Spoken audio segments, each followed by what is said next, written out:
Sorry for the long break there, and I apologize for it being sort of unannounced. I did mean on Wednesday to continue at least reading on Thursday, but then we decided that we were going to maybe be celebrating Graydon's birthday in the afternoon, and so it just kind of worked out that I wasn't able to be here on Thursday or Friday, which I did have a prior commitment on Friday.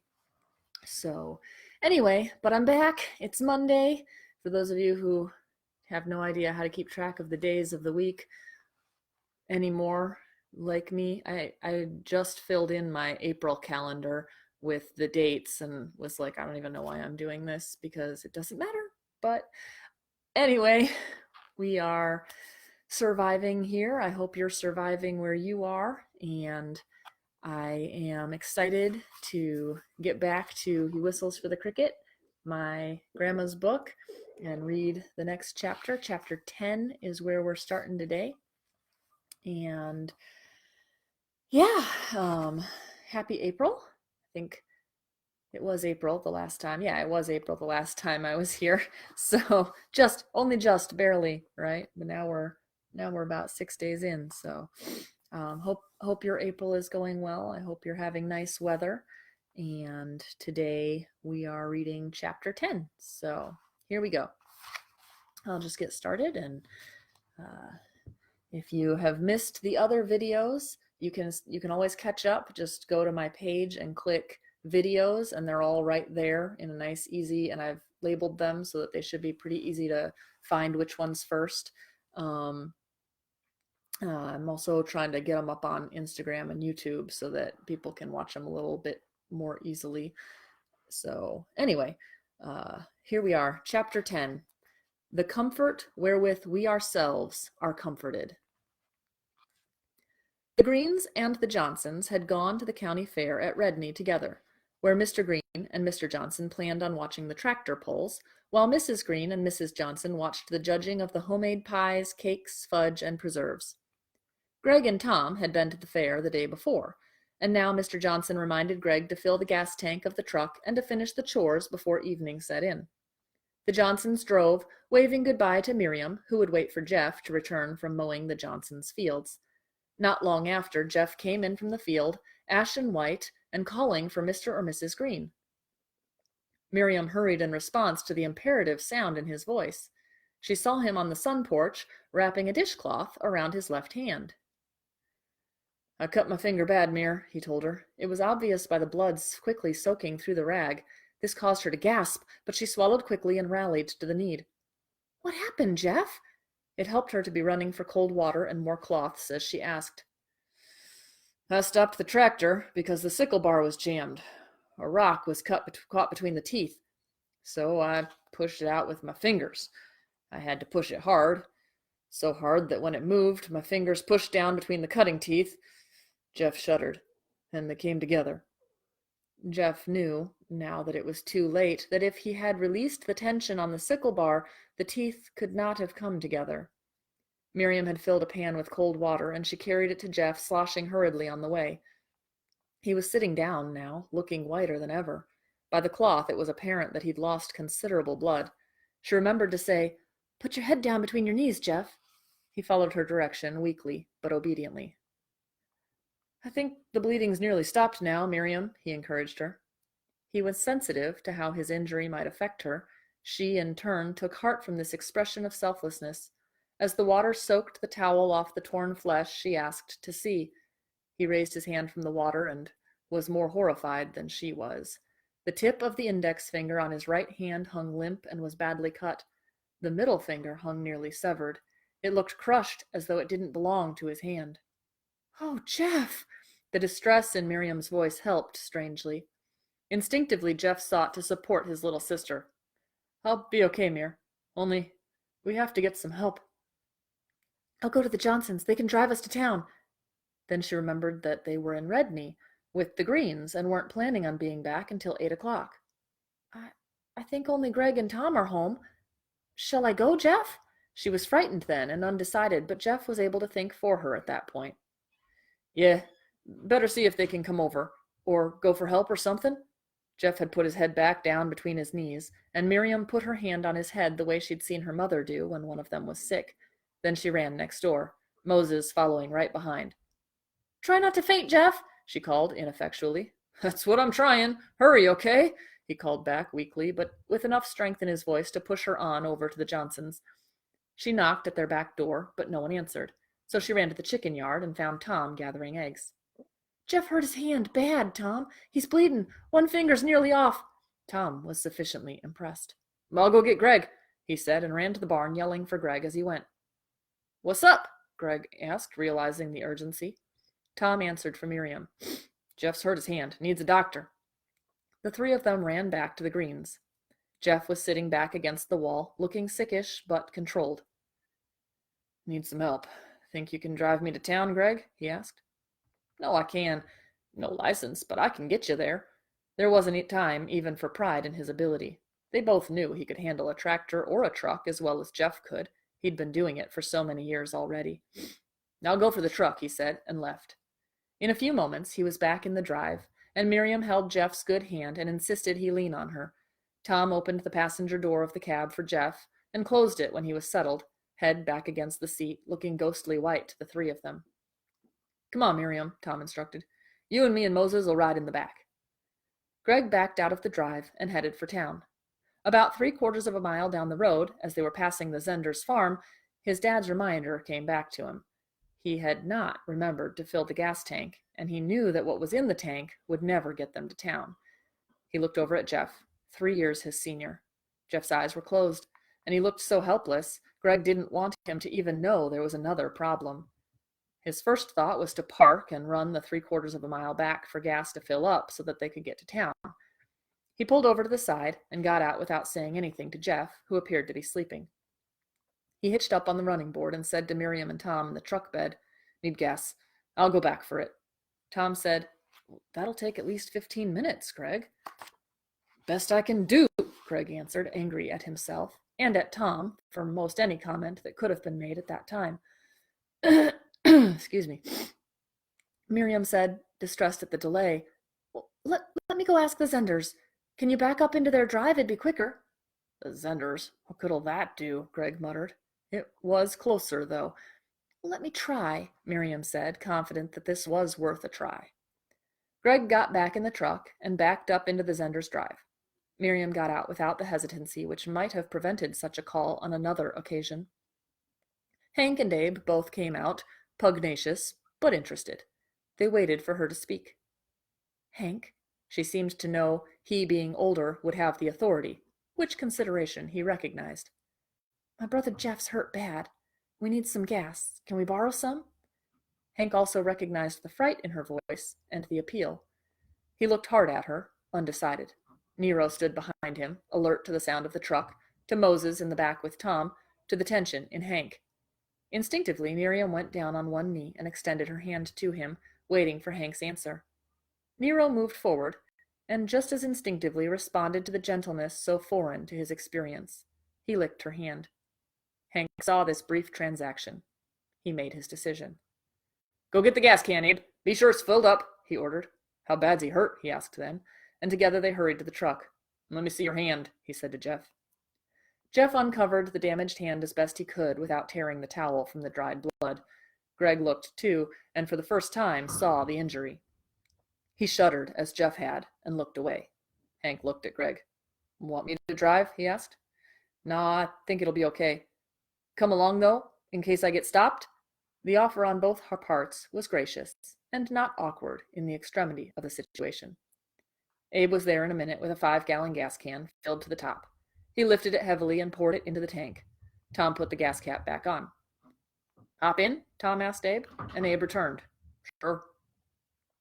Greg pulled out of the drive.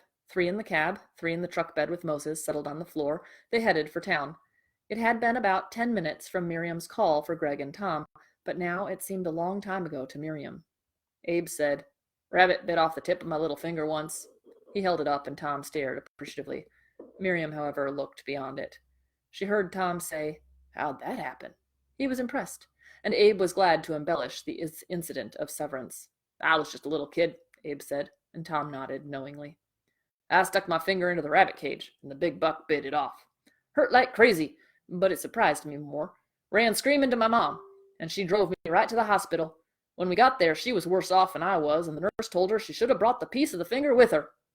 Miriam had been listening in spite of herself, and he just didn't stop. Well, my mom drove back for the piece, but the rabbit had ate it all up.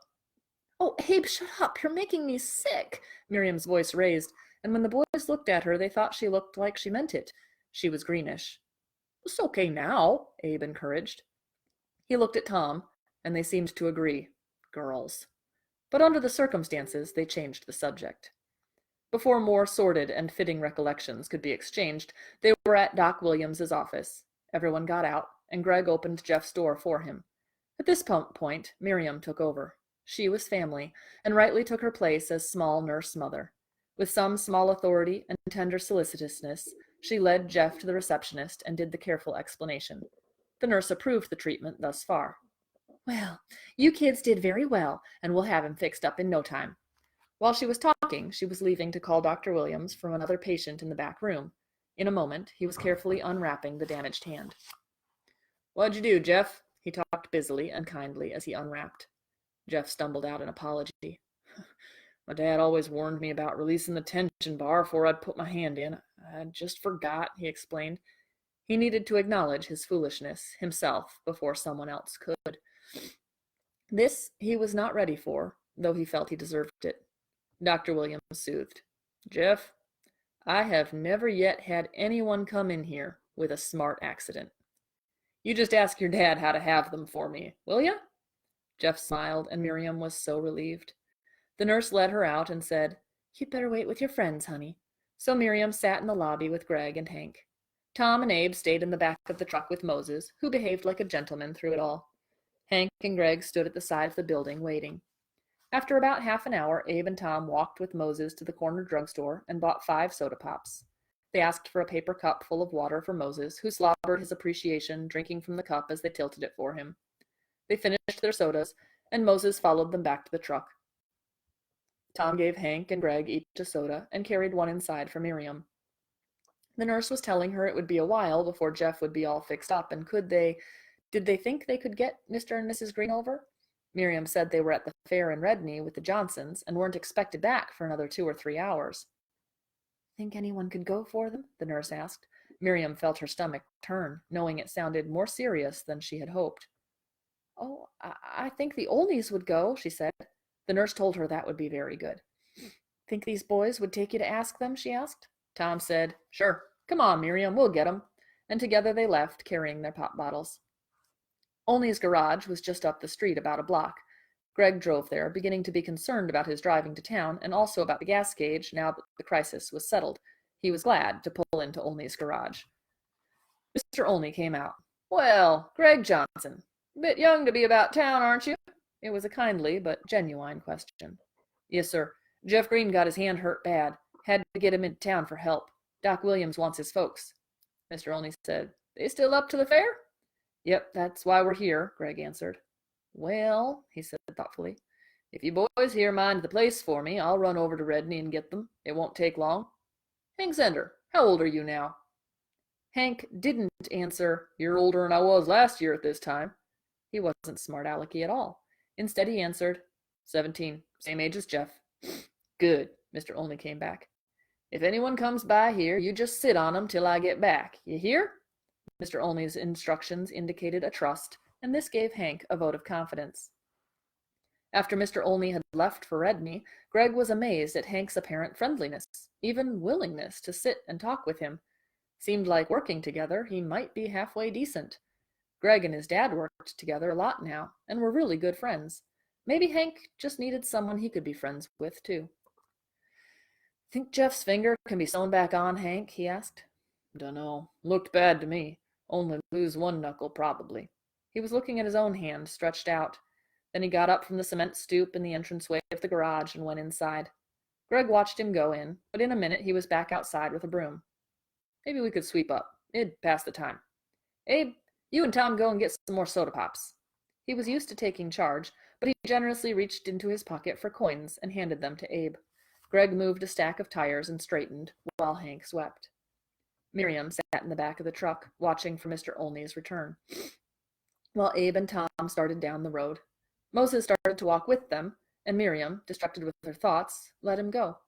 In a moment, when he saw she was not coming too, he returned and lay under the shade of the truck, alert to any new possibilities, but quiet. Miriam saw him return and wished he could be with Jeff right now. Many times she had seen Jeff call or whistle to Moses, and Moses didn't go very often or very quickly. She wondered if it made Jeff feel bad. It would have made her feel bad, she thought. She hadn't wanted Moses to be only hers. But she couldn't make Moses like Jeff the same way he liked her either. Mostly it didn't seem to matter. In fact, Jeff kidded about it and thought it was funny. He'd say, "Boy, Miriam, think your boyfriend will follow you around like that?" And then he would smile or laugh at her. But now she wished with all her heart that Moses could be lying alongside Jeff to help comfort him, as he so often did her. In about half an hour, Mr. Olney returned. He was alone in his car, but right behind were the Johnsons. Mr. Olney pulled in and called to Miriam within hearing of the boys. "Miriam, I dropped your folks off at Doc Williams. Come on, I'll bring you back there, too. Thanks for tending the store for me, boys. Looks nice. Soon as I get back, the Johnsons will take the rest of you back home." Miriam hopped in the car and waved at the Johnsons. She looked to Mr. Olney to see about Moses, who was standing beside the car door. It was presumptuous to think a person would want a dog in their car without being asked. "Let him in the back there," he said kindly, and so she reached back for the door, calling the invitation to Moses. "Come on, boy. Good boy." Moses believed her, and when he had hopped in, they backed out once again. Segue. They rode home that evening, Miriam and Jeff in the back seat of the car, with Moses on the floor under their feet. Mrs. Green said, "Jeff, every time I think of that finger, I'll thank God for the hand." And Mr. Green said, "Amen." There had been no chiding for not having a smart accident, and Jeff had been relieved. But now, in the wake of things, there was an awful feeling in the pit of his stomach, on top of the throbbing in his hand. Doc Williams had had to remove 2 knuckles on the middle finger. Right up until the last minute, he'd held on to the hope of his hand being fixed up, but lying on the table, he'd had to hold back tears when the doctor told the 3 of them it couldn't be saved. His mom hadn't said anything, but squeezed his good hand hard over and over.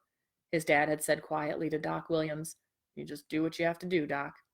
And now Miriam sat with him, so silent next to her, and she didn't know how to comfort him. She could help him when there was a big emergency need, but she didn't know how to let him know how badly she felt for him. She, too, was relieved that his whole hand hadn't been caught. She'd not thought of the possibility earlier, but it might have happened so easily. Yet to lose your finger was so awful, so awful. She didn't want to shudder when she thought of looking at it because she didn't want Jeff to feel bad.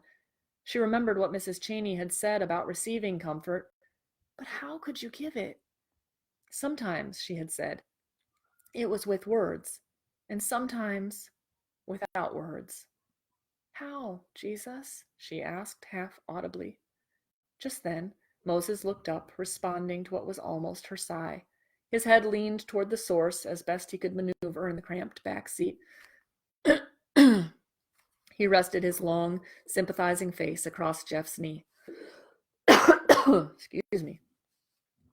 Miriam reached to pet his head, as she always did, but Jeff, eyes closed, had laid his good hand upon the dog's head and was ruffling his ears and stroking his silky neck and shoulders. Moses lay quietly under his hand, sharing the loss in every ounce of his canine soul. He, too, closed his eyes, absorbing Jeff's caress. "Thank you, Lord. Thank you, Moses," Miriam whispered. Segue. Hank and Abe boiled themselves some hot dogs that night and sat on the porch eating them.